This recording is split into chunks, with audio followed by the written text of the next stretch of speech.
ఎప్పుడు చికెన్ చపాతీ కాంబినేషనేనా? ఇలా అయితే ఒకసారి ట్రై చేయండి. ఈ చట్నీ కూడా చపాతీలోకి బాగుంటుంది. ముందైతే చపాతీ ఎలా ప్రిపేర్ చేసుకోవాలో చూపిస్తాను రండి. చపాతీ ఎలా చేసుకోవాలో అందరికీ తెలుసు, నువ్వేంటి చెప్పేది అనుకుంటున్నారా? అలా కాదండి, నా స్టైల్లో అని చెప్పాను కదా స్టార్టింగ్ లో, అందుకోసమే మళ్ళీ ఒకసారి చూపిస్తున్నాను. ముందైతే 1/2 kg గోధుమ పిండి తీసుకొని అందులోకి స్పూన్ వరకు సాల్ట్ యాడ్ చేసుకున్నాను. 1 స్పూన్ అయితే షుగర్ యాడ్ చేసుకున్నాను. 1 పావు ఆయిల్ యాడ్ చేసుకున్నాను.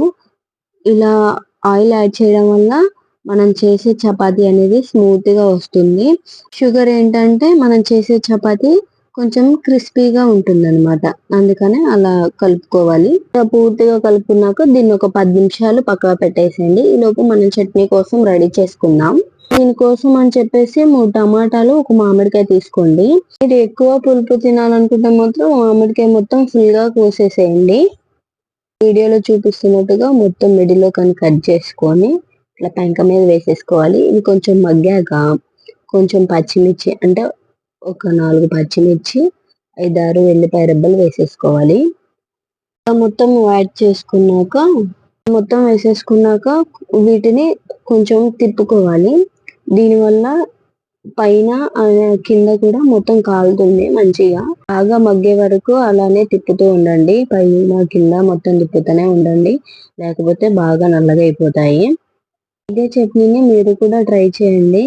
ఇది ఎలాగో మామిడికాయల సీజనే కాబట్టి ఇప్పుడే చేయాలి. ఏది చేసినా మామిడికాయలతోనైతే ఒకసారి మీరు కూడా ట్రై చేయండి. ఇవన్నీ బాగా మగ్గాక చల్లారిన తర్వాత గ్రైండర్లోకి తీసుకోండి. ఇలా గ్రైండర్లో చేయడం కన్నా ఇంకా రోట్లో నూరుకుంటే ఇంకా టేస్ట్ ఉంటుంది.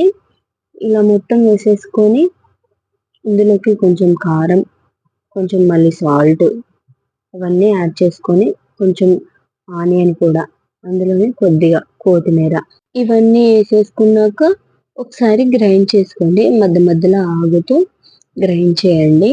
ఇలా గ్రైండ్ చేశాక ఒక బౌల్లోకి తీసేసుకొని తాలింపు వేసేసుకోండి. తాలింపుకి పచ్చిమిర్చి లేదా ఎండుమిర్చి అయినా వేసేసుకోండి. కొంచెం కరివేపాకు, కొంచెం పప్పు దినుసులు వేసేసుకోండి. ఇప్పుడు మనం కలిపి పక్కకు పెట్టాం కదా ఇందాక పిండి, దాంతో ఇప్పుడు చపాతీ చేసేసుకుందాం. మొత్తం కొంచెం కొంచెం తీసుకుంటూ ఇలా రౌండ్గా ఉండలు చేసుకొని పక్కకు పెట్టేసుకోండి. మంచిగా మీడియం సైజులోకి చేసుకొని పక్కకు పెట్టేసుకోండి. చపాతీ చేసుకోవడం, చపాతీ రుద్దడం కూడా వీడియోలో చూపించాలా అనుకోకండి. నాకు తెలిసిన కొన్ని టిప్స్ షేర్ చేస్తున్నాను, అంతేగాని వేరేలా అనుకోమాకండి. పూర్తిగా రౌండ్గా వేసుకున్నాక ఈలోపు పెంక హీట్ చేసుకున్నాం కదా, దాని మీద వేసేసుకోవడమే. మంచిగా ఒక పక్క అంతా కాలాక పైన ఫస్ట్ ఆయిల్ రాసుకోవాలి. తర్వాత దాన్ని తిప్పేసి దానిపైన కూడా దానిపైన కూడా పైకి వేసేస్తాం కదా, దానిపైన కూడా మంచిగా ఆయిల్ వేసేసుకోవాలి. ఇలా వేయడం వల్ల ఏంటంటే అది అనేది తొందరగా నీళ్ళకు పోకోకుండా ఉంటుంది. అలా అని మీకు ఇవన్నీ చెప్తున్నాను. ఒకసారి మీరు కూడా ట్రై చేయండి. నచ్చితే లైక్ చేయండి, షేర్ చేయండి, సబ్స్క్రైబ్ చేసుకోండి.